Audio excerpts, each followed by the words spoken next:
G'day everyone. So in this week's Torah portion, Devarim, one of the questions that interests me is why is it that when we come and conquer the land, there are 7 nations that we are going to basically kick out, get rid of, and there are 3 that we cannot touch.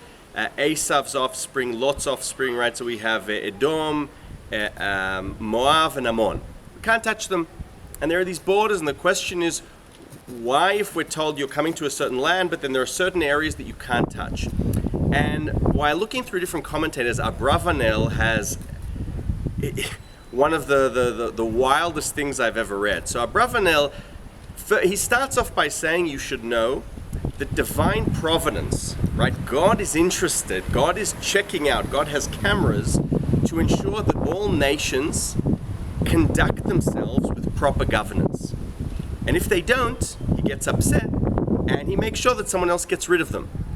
And so from here he says, you understand that the 7 nations that were here, it's not just that Israel needed, the Israelites needed to have this land. No, it was that they were simply not worthy, so they were kicked out.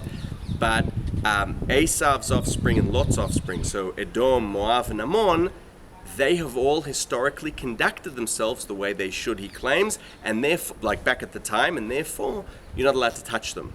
So that in a nutshell is kind of, this idea that God's divine providence is interested in human governance, and as part of that there are certain nations that we can get rid of and others that we can't. However, what this means also is that when a certain nation is no longer faithful to, this sort of menschlich governance, then Hashem is going to get really upset with them. So thoughts on the Torah portion of Devarim from